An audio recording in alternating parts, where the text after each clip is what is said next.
Praise the Lord. கர்த்தருக்கு மகிமை உண்டாவதாக. இந்த நல்ல காலை வேளையில் கர்த்தருடைய வார்த்தை மூலமாய் உங்கள் யாவரையும் சந்திப்பதிலே நான் மிகுந்த மகிழ்ச்சி அடைகிறேன். 2 கொரிந்தியர் புத்தகம் 6ஆம் அதிகாரம் 2ஆம் வசனம். இதோ இப்பொழுதே அனுக்கிரக காலம், இப்பொழுதே இரட்சணிய நாள். அன்புக்குரிய தேவனுடைய பிள்ளைகளே, இந்த இறை வார்த்தையை கேட்கிற நம்முடைய வாழ்க்கையில் தேவன் நமக்கு ஒரு இரட்சிப்பின் நாளை, ஒரு அனுக்கிரகத்தின் காலத்தை நமக்கு வைத்திருக்கிறார்.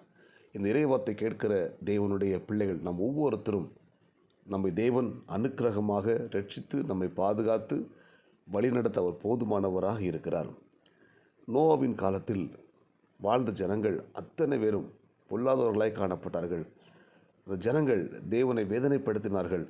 பொல்லாத பாவங்கள் செய்து, அருவருப்பான காரியங்கள் செய்து கர்த்தரை கோபப்படுத்தினார்கள். தேவன் மனுஷனை உண்டாக்குனதற்காக மிகவும் வேதனைப்பட்டார், மனம் வருந்தினார்.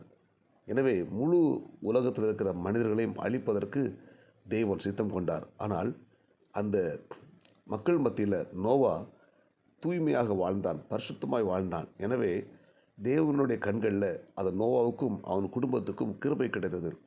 எனவே தேவன் இந்த முழு உலகத்தை அழிப்பதற்கு சித்தம் கொண்டவராய் நோவாவிடத்தில் பேசுகிறார்.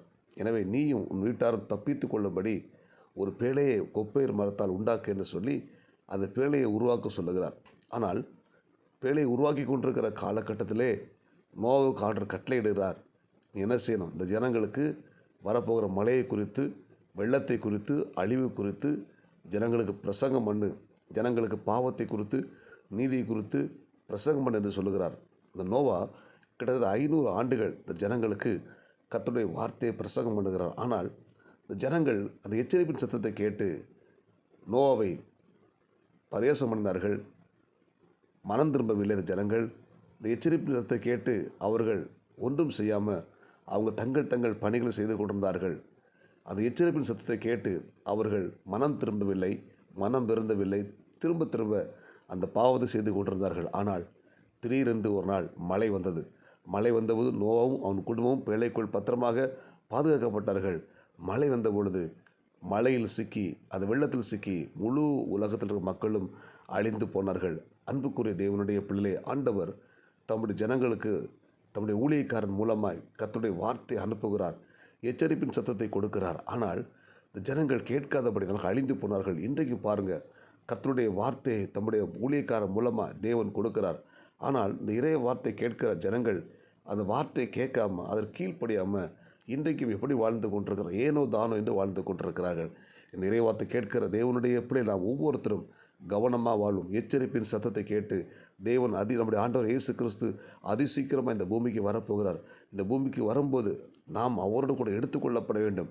எனவே இந்த எச்சரிப்பின் சத்தத்தை கேட்டு நம்ம என்ன செய்யணும், நம்முடைய வாழ்க்கை சரியாக்கப்பட வேண்டும். நம்முடைய வாழ்க்கையில் நம்ம பரிசுத்தமாய் ஜீவிக்கணும், கர்த்தருக்கு பயந்து வாழணும், நீதிமானாய் வாழணும்.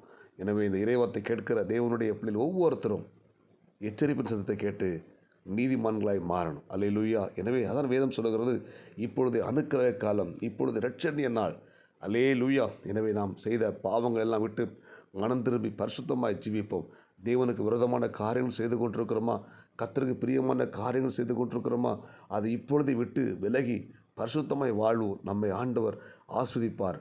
ஒருவேளை பாவத்தை விட்டு நம் மனம் திரும்பாமல் இருப்போமானால் நமக்கு சீக்கிரமாக நம்முடைய ஆண்டவர் இயேசு கிறிஸ்து இந்த பூமிக்கு வரும்போது நாம் அவரோடு எடுத்துக்கொள்ளப்பட முடியாமல் போய்விடும். எனவே இறைவத்தை கேட்கிற தேவனுடைய பிள்ளைகளை நாம் ஒவ்வொருத்தரும் பரிசுத்தமாய் வாழ்வோம், தூய்மையாக வாழ்வோம், கர்த்தருக்கு பயந்து வாழ்வோம், அவருடைய வார்த்தைக்கு கீழ்ப்படிந்து வாழ்வோம். எச்சரிப்பின் சத்தத்தை கேட்டு நாம் கவனமாக இருப்போம், கவனமாய் நடப்போம். அதுவே நமக்கு மிகப்பெரிய ஒரு பாதுகாப்பு. நான் வாகனத்தில் போயிட்டுருக்குறோம். போகும்போது சில இடங்களில் எச்சரிப்பின் வாசகம் பலகைகள் வைத்திருப்பார்கள். அதை பார்க்கும்போது நம்ம கவனமாக போய் நம்ம என்ன செய்யலாம், பத்திரமா சேர வேண்டிய இடத்துல போய் சேரலாம். ஆனால் அந்த எச்சரிப்பின் வாசகத்தை கவனிக்காமல் எத்தனையோ வாகனங்கள் விபத்துக்குள் சிக்கி அவர்கள் அநேகர் சேதமடைந்திருக்கிறார்கள். எனவே இன்றைக்கு இறைவார்த்தை கேட்கிற தேவனுடைய பிள்ளை எச்சரிப்பின் சத்தத்தை கேட்டு நாம் கவனமாய் மனம் திரும்புவோமானால் தேவன் நம்மை ஆஸ்வதிப்பார், நம்மை வழி நடத்துவார், நம்மை பாதுகாத்து கொள்வார். ஜெபிப்போமா. பரலோக தேவனே, இரக்கமுள்ள இயேசுவே, இந்த காலை வெள்ளை இந்த இறைவார்த்தை கேட்ட உங்களுடைய பிள்ளைகள் ஒவ்வொருத்தரையும் நாங்கள் ஆஸ்வதிக்கிறோம். ஆண்டவரே, இந்த இறைவார்த்தை கேட்கிற ஒவ்வொரு தேவனுடைய பிள்ளைகளும் எச்சரிப்பின் சத்தத்தை கேட்டு கவனமாய் வாழ உதவி செய்வீராக. இந்த நாளுக்குரிய கிருபை கொடுங்க. இந்த இறைவார்த்தை கேட்ட ஒவ்வொரு பிள்ளைகளையும் ஆசீர்வதியும் பாதுகாத்து கொள்ளும். இயேசு கிறிஸ்துவின் நாமத்தில் ஜெபிக்கிறோம் நல்ல பிதாவே, ஆமேன். God bless you. உங்கள் யாவரும் கர்த்தர் ஆசீர்வதிப்பாராக. இந்த நாள் உங்களுக்கு இனிமே அமையட்டும். ஆமேன்.